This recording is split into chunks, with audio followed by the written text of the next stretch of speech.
ये कहानी है एक चोर की जिसे कभी पकड़ा नहीं गया। चलिए आज की इस हिस्ट्री को जानते हैं। 1950 के दशक से बहुत पहले वॉशिंगटन स्टेट के एक छोटे से शहर में एक बच्चे का जन्म हुआ। उसका असली नाम था डैनियल कूपर। बाहर तेज बारिश हो रही थी, हवा खिड़कियों को हिला रही थी। उसकी माँ ने उसे गोद में लिया और धीरे से कहा, ये बच्चा एक दिन कुछ बड़ा करेगा। लेकिन किसी को नहीं पता था कि यह बच्चा आगे चलकर दुनिया की सबसे बड़ी रहस्यमयी घटना का हिस्सा बनेगा। डैनियल बचपन से ही अलग था। जब बाकी बच्चे खिलौनों से खेलते थे, वह आसमान को देखता रहता। जब भी कोई विमान उड़ता, वह घंटों उसे देखता रहता। उसके पिता ने एक दिन पूछा, तुम आसमान को इतना क्यों देखते हो? डैनियल बोला, क्योंकि एक दिन मैं भी वहां जाऊंगा। 1960 के दशक में दुनिया बदल रही थी। अमेरिका में कई युवा सेना में भर्ती हो रहे थे। डैनियल भी सेना में गया। कहा जाता है कि उसने यूनाइटेड स्टेट्स आर्मी में ट्रेनिंग ली। वहां उसने सीखा पैराशूट से कूदना, जंगल में जीवित रहना, कठिन परिस्थितियों में फैसला लेना।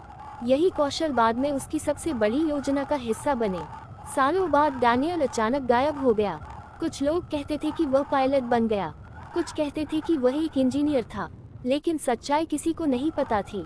इसी समय उसके दिमाग में एक खतरनाक विचार आया, एक ऐसा प्लान जो दुनिया के इतिहास में दर्ज हो जाएगा।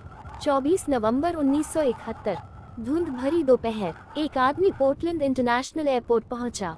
उसने सूट पहना था, काला चश्मा लगाया था। वह टिकट काउंटर पर गया और बोला, एक टिकट चाहिए। एयरलाइन थी Northwest Orient Airlines, flight number 305, route Portland Seattle. उसने अपना नाम लिखा, डैन कूपर, और उसी पल शुरू हुई दुनिया की सबसे रहस्यमयी विमान घटना। सीट 18C प्लेन था बोइंग 7271। यह उड़ान थी नॉर्थवेस्ट ओरिएंट एयरलाइंस फ्लाइट 3051।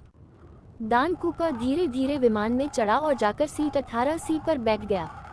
उसके हाथ में एक छोटा काला बैग था।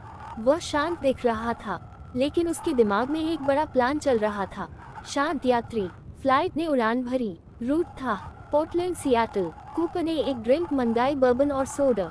वह खिड़की से बाहर देख रहा था। किसी को अंदाजा भी नहीं था कि कुछ मिनटों में सब बदल जाएगा। कुछ देर बाद एयर होस्टेस फ्लोरेंस शाफ्नर उसके पास आई। कूपर ने एक कागज उसकी तरफ बढ़ाया। पहले उसे लगा कि यह शायद उसका फोन नंबर है, लेकिन जब उसने पढ़ा, उसका चेहरा बदल गया। नोट में लिखा था, मेरे पास बम है। कूपर ने धीरे से अपना बैग खोला। अंदर कुछ लाल तार और सिलेंडर जैसे ट्यूब दिख रहे थे। उसने शांत आवाज में कहा, अगर तुमने मेरी बात नहीं मानी तो ये प्लेन उड़ जाएगा। एयर होस्टेस घबरा गई, लेकिन उसने खुद को संभाला। कूपर ने अपनी शर्तें बताईं। $200,000 नकद, 4 पैराशूट, सियाटल में ईंधन वाला truck. Pilot William A Scott को संदेश भेजा गया। कॉकपिट में माहौल गंभीर था।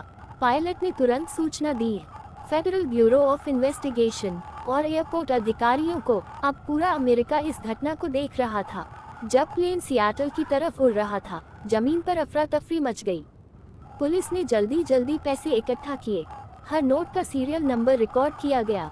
शाम होते होते प्लेन सियाटल एयरपोर्ट पर उतरा। कूपर खिड़की से बाहर देख रहा था। उसने कहा, पहले पैसे लाओ। पुलिस ने एक बैग में $2 लाख रखकर विमान तक पहुंचाया। कूपर ने वादा निभाया। उसने सभी 36 यात्रियों को जाने दिया। अब प्लेन में थे कूपर, पायलट, को पायलट, फ्लाइट इंजीनियर, एक एयर होस्टेस। लेकिन असली योजना अभी बाकी थी। कूपर ने आदेश दिया, अब हम उड़ेंगे। गंतव्य मेक्सिको सिटी। लेकिन उसने कुछ अजीब शर्तें रखी। ऊंचाई 10,000 फीट, स्पीड धीमी, पीछे की सीढ़ियां इस्तेमाल करने के लिए तैयार। किसी को नहीं पता था कि वह आगे क्या करने वाला है, लेकिन कुछ ही घंटों में वह इतिहास का सबसे रहस्यमयी आदमी बनने वाला था। रात हो चुकी थी। प्लेन ने फिर उड़ान भरी। ये था नॉर्थवेस्ट ओरिएंट एयरलाइंस फ्लाइट 3051। आसमान में बादल घने थे और हवा तेज थी। कूपर पीछे की सीट पर बैठा शांत दिख रहा था, लेकिन उसकी आंखों में एक अजीब आत्मविश्वास था। कूपर ने पैराशूट का बैग खोला। वह ध्यान से रस्सियों और बेल्ट को जांच रहा था। ऐसा लग रहा था कि उसे पैराशूट का अच्छा अनुभव है। पायलट सोच रहा था, क्या यह आदमी सेना में रहा है? प्लेन अब वॉशिंगटन स्टेट विल्डरनेस के ऊपर उड़ रहा था। नीचे घना जंगल था। बारिश शुरू हो चुकी थी। हवा इतनी तेज थी कि प्लेन हल्का हल्का हिल रहा था, लेकिन कूपर बिल्कुल शांत था। कूपर ने एयर होस्टेस टीना मक्लो से कहा, अब तुम कॉकपिट में जाओ, उसने पूछा। क्या आपको और कुछ चाहिए? कूपर ने हल्की मुस्कान के साथ कहा। नहीं, अब सब ठीक है। अब प्लेन के पीछे के हिस्से में सिर्फ एक आदमी था, दान कूपेरी। उसने पैसे का बैग अपनी कमर से बांधा, फिर पैराशूट पहना। बाहर काली रात थी। प्लेन का पिछला दरवाजा धीरे धीरे खुला। ठंडी हवा अंदर आने लगी। ये खास सुविधा बोइंग 727 में ही होती थी। पीछे से सीढ़ियां खुल जाती थी। पायलट ने महसूस किया कि हवा का दबाव बदल रहा है। 8:13। समय था लगभग 8:13 PMI। अचानक पायलट को महसूस हुआ कि प्लेन थोड़ा ऊपर उछला, जैसे कोई भारी चीज पीछे से बाहर गई हो। उसी पल कूपर ने छलांग लगा दी। नीचे था घना जंगल, तेज हवा, बारिश और बीच में एक आदमी पैराशूट के साथ। कुछ सेकंड में वह अंधेरे में गायब हो गया। कुछ देर बाद क्रू ने पीछे जाकर देखा। सीढ़ियां खुली थीं, लेकिन कूपर नहीं था। न पैसे, न आदमी, सिर्फ खाली रात। जब प्लेन लैंड हुआ, तुरंत जांच शुरू हुई।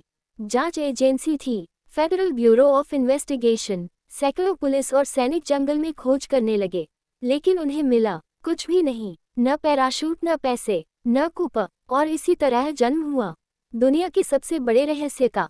अगली सुबह फेडरल ब्यूरो ऑफ इन्वेस्टिगेशन ने बड़ी खोज शुरू की। सैकड़ों पुलिस, हेलीकॉप्टर और खोजी कुत्ते जंगलों में भेजे गए।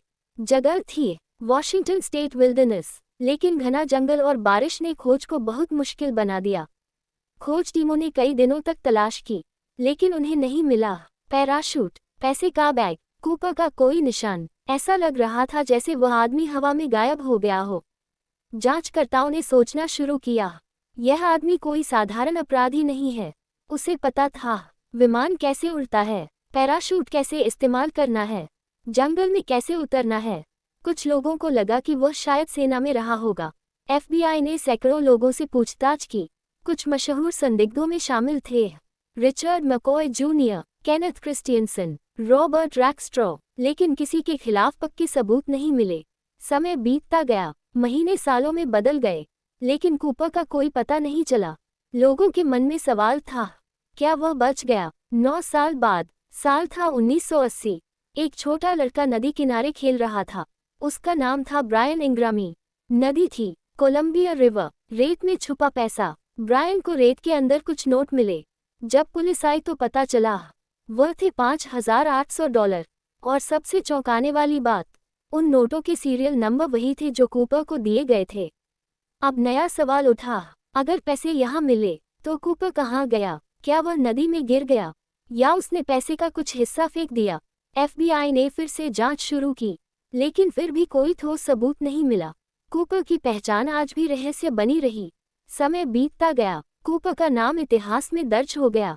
एक आदमी जिसने विमान हाईजैक किया, $2 लाख लिए, पैराशूट से कूदा और फिर कभी नहीं मिला। जब नदी में पैसे मिले तो फेडरल ब्यूरो ऑफ इन्वेस्टिगेशन ने फिर से केस को गंभीरता से देखना शुरू किया। जांचकर्ताओं ने पुराने दस्तावेज, गवाहों की बातें और विमान के रिकॉर्ड फिर से जांचे। कुछ लोगों ने दावा किया कि उन्होंने जंगल में किसी आदमी को उतरते देखा था, लेकिन ये बयान साफ नहीं थे। कोई भी गवाह पूरी तरह भरोसेमंद नहीं निकला। जांच के दौरान कुछ लोगों को शक हुआ कि कूपर शायद सेना का पूर्व पैराट्रूपर था।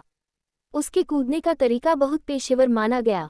जांच में कई नाम सामने आए, जैसे Richard McCoy junior, Kenneth Christiansen, Robert Rackstraw, लेकिन हर बार कुछ न कुछ कमी रह गई। 1970 का दशक खत्म हुआ, 1980 का दशक भी गुजर गया, लेकिन कूपर की असली पहचान अभी भी रहस्य थी। कुछ विशेषज्ञों ने कहा कि शायद कूपर कूदते समय मर गया होगा, क्योंकि मौसम बहुत खराब था, रात बहुत अंधेरी थी, नीचे घना जंगल था। दूसरी संभावना, लेकिन कुछ लोग मानते थे कि कूपर बहुत चालाक था। शायद उसने पहले से ही लैंडिंग की जगह तय कर रखी थी। सबसे बड़ा सवाल था, अगर कूपर जिंदा बच गया तो बाकी $2 लाख कहाँ गए? क्योंकि सिर्फ $5,800 ही मिले। धीरे धीरे ये घटना दुनिया भर में मशहूर हो गई। फिल्में, किताबें और डॉक्यूमेंट्री बनने लगी। कूपर एक तरह से लोककथा जैसा किरदार बन गया। 2016 में फेडरल ब्यूरो ऑफ इन्वेस्टिगेशन ने घोषणा की, हम इस केस पर सक्रिय जांच बंद कर रहे हैं। लेकिन रहस्य अभी भी जिंदा था। आज भी इतिहासकार और जांचकर्ता पूछते हैं, कूपर कौन था? क्या वह जिंदा बचा? क्या उसने पैसे खर्च किए? दुनिया में कई अपराध हुए, लेकिन बहुत कम ऐसे हैं जिनमें अपराधी पूरी तरह गायब हो गया हो। कूपर उनमें सबसे प्रसिद्ध है। समय के साथ कूपर एक लेजेंड बन गया। कुछ लोग उसे अपराधी मानते हैं, कुछ लोग उसे चालाक साहसी व्यक्ति।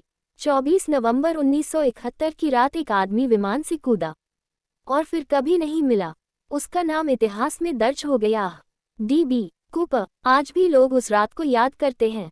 कभी कभी कोई नया दावा करता है कि उसे कूपर की सच्चाई पता है, लेकिन अब तक सच्चाई अंधेरे में ही छुपी है और शायद हमेशा रहेगी। एक, वह कूदते समय मर गया।